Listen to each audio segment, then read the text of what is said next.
How do you make a film that teaches people about science?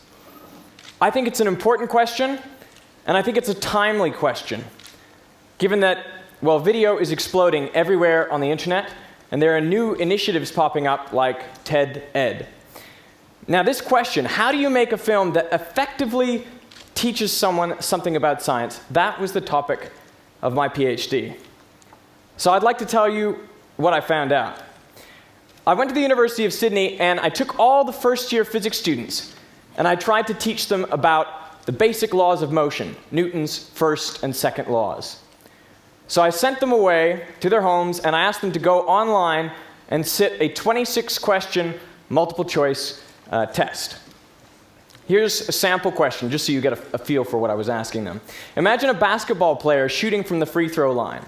After he releases the ball, the forces on the ball are A, upwards and constant, B, upwards and decreasing, C, downwards and constant, D, downwards and decreasing, or E, tangent to the path of the ball.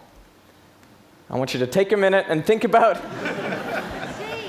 what you would answer, and think about what you think other people might answer, okay? So then we would get the students to rate their confidence in their answers. How confident are you that this is correct? I should mention that that is not the exact Likert scale that I gave them, but it's, gets the idea across. Okay. And then I would randomly assign these students to watch one of several videos about Newton's first and second laws. They lasted about 8 to 10 minutes. So in a standard exposition video, I would say something like this to them. Well, we would state Newton's laws, and then we would apply it to a real-world example, like a juggler. I can't juggle, so I've got one ball. Anyway, so we would say something like, while the ball is in the air, there's only one force acting on it throughout its flight. That's the force of gravity. It's constant, and it's downwards. We'd actually animate a little arrow on the ball as it goes up and down in slow motion. Okay, so obviously the answer was C, whereas most people usually pick B to that question. Okay, so after watching this video, the students would sit the exact same 26-question test. I wanted to see, had they changed their minds about any of those questions? And I also interviewed a couple students to see what did they think about the video. Did they like it? Did they think that they learned something from it? And here's what they told me. Well, they said, Derek, that was a great video. It was clear. These are the most common things they said. It was clear, it was concise, it was easy to understand. That's good. And then I looked at their confidence scores. How did that change on average? Well, on average, it improved by about a point.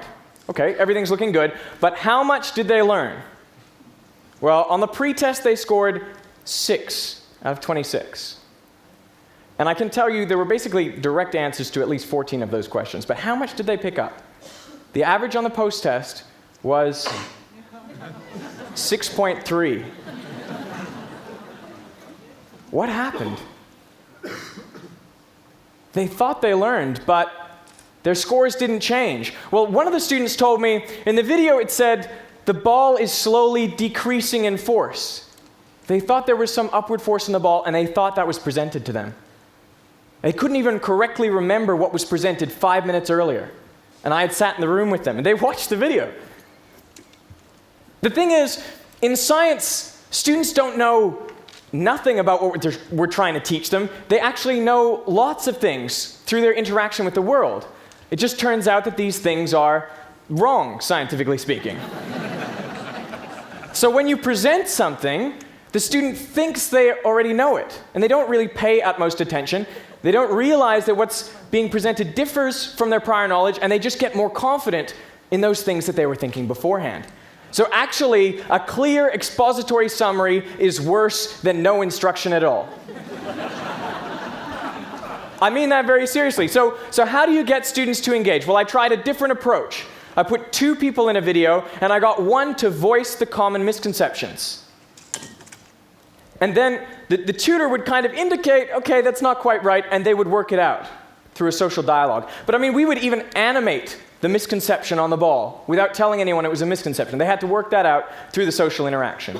Okay, so this was the very same setting that the other students watched the exposition video. What did the dialogue students say?